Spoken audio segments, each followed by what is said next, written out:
Selamat siang teman-teman. Di sini saya Teresia Pasaribu, mahasiswa Universitas Putra Batam, ingin mempresentasikan analisis manajemen production PT TDK Elektronik Indonesia. Yaitu PT TDK Elektronik Indonesia adalah perusahaan yang mengembangkan, memproduksi, dan memasarkan komponen dan sistem elektronik di bawah merek produk TDK dan EPCOS dengan fokus pada pasar teknologi terdepan yang berkembang pesat, yang meliputi elektronik otomotif, elektronik industri, dan elektronik konsumen, serta informasi dan teknologi komunikasi. Berdasarkan portofolio TDK Elektronik mencakup kapasitor, ferrit, dan indikator perangkat piezo dan perlindungan, serta sensor perkat dari 21.000 karyawan di sekitar 20 desain dan lokasi produksi, serta jaringan penjualan yang luas.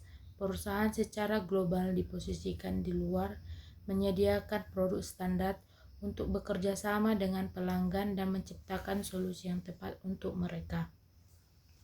Input dalam proses kerja dalam melakukan produksi barang atau jasa, material yang ada disebut dengan proses input barang, misalnya kabel.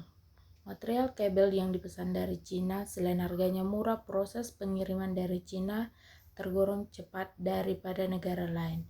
Meskipun kualitas dan di Cina pun jauh lebih murah dan dari yang lainnya. Yang kedua, foil atau marking untuk memberi warna pada kabel sesuai permintaan customer. Warna yang biasanya dipakai merah, coklat, biru, hijau, dan merah. Yang ketiga, aseton untuk memberikan printing pada tulisan yang ada di kabel. Biasanya printing yang ada di kabel berupa tanggal dan tahun serta nomor karyawan agar ketika customer komplain perusahaan tahu karyawan mana yang melakukan proses kerja. Yang keempat, foil printing digunakan untuk membuat tulisan pada kabel dan biasanya digunakan pada mesin manual. Warna yang bisa dipakai ialah warna hitam dan warna jingga, yang biasanya untuk kabel warna putih digunakan foil warna hitam, dan untuk kabel warna hitam menggunakan foil warna jingga. Proses kerja. Dalam proses kerja, hasil yang kita buat atau material yang sudah di cutting disebut dengan output. Sebelum melakukan proses cutting, mesin harus disetting dan orang bagian setter material yang akan di-cutting harus sesuai dengan load paper dan melakukan proses pengecekan di seljet dengan untuk melakukan pengukuran material dilakukan monitoring di QDES atau aplikasi pengecekan. Apabila sudah selesai dengan prosedur baru saya melakukan proses cutting kabel. Yang ketiga, output kerja.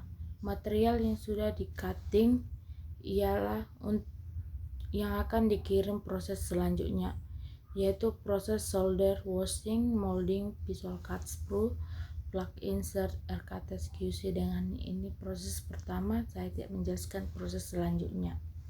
Aplikasi yang digunakan ialah seperti gambar tersebut.